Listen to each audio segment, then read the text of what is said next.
Ako po si Mrs. Angelica Yulo, ang nanay ni Carlos Yulo. Ako po ay narito para ipahayag ang aking huling pananalita hinggil sa girian sa aming pamilya at ng panig ng anak ko. Kasama ang kanyang GF na si Chloe San Jose.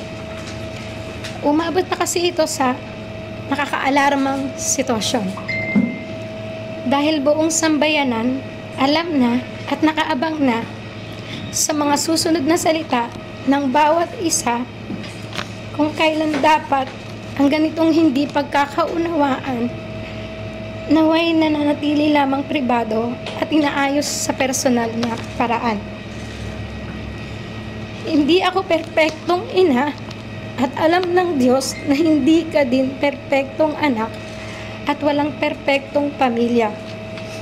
Walang ibang hangad ang isang ina kung hindi ang ikabubuti ng kanyang anak at sa bawat miyembro ng pamilya. Sa paraan ng marahas, maingay, sana'y maunawaan mo na ang intensyon ko ay malinis. Ako ay isang ina na saktan dahil ang mabait na anak na pinalaki ko ng maayos at mabuting tao ay hindi na nakikinig sa mga paggabay ng magulang. Kung mali man ang naging pagpuna ko sa nobya mo, humihingi ako ng patawad dahil nanay lang ako na nag-aalala. Matanda ka na, kaya mo nang magdesisyon para sa sarili mo. Bukas ang aming pintuan sa tahanan, may pera ka o wala kung nanaisin mong bumalik sa amin. Hindi na pwedeng bawiin ang nasabi. Ang amin lang, handa na ako at ang papa mo mag-usap tayo ng bukas ang loob na may pangunawa anumang oras na handa ka pag-uwi mo upang maayos ito.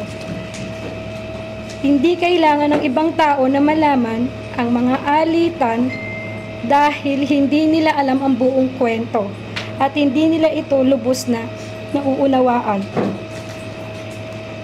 Gayunpaman, humihingi ako ng patawad sa iyo at sa sambayanan sa mga nasabi ko sa interview. Pagod at puyat ako sa kapapanood sa iyo ng mga panahon na yon. Di makatulog sa tuwa kahit tapos na ang iyong laban.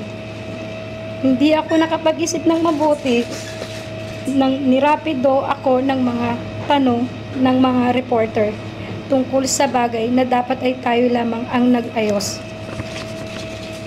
Patawad, anak. Iintindihan ko na maaaring tignan ng iba na kaya lamang ako nagsasalita ngayon ay dahil sa iyong tagumpay at kasaganaan. Ako ay nagsasalita para ilagay na sa katahimikan ng issue. Bukas ang pintuan para pag-usapan ng personal na walang galit. Hindi man humantong sa pagkabuo ng pamilya naway maipanatili natin ang respeto sa isa't isa at sa dignidad ng pamilya. Kung hindi man tayo magkaayos, sana sa pagdating ng panahon, maunawaan ang aking panig, intensyon at hindi ang ingay. Ang pamilya, iisa lang yan at laging andyan lang para sa isa't isa sa kabila ng anumang pagsubok o alitan.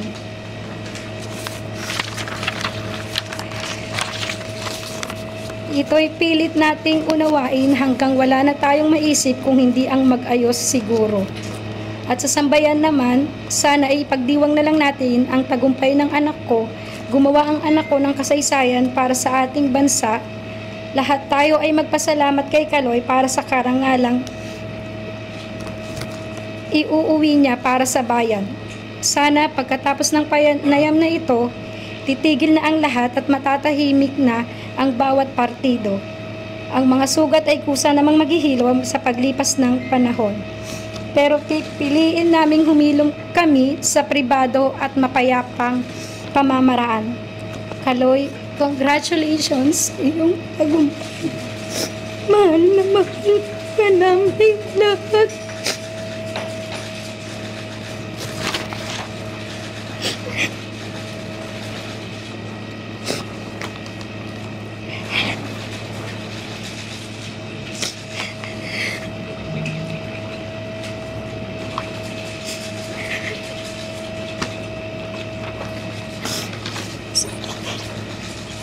Sorry.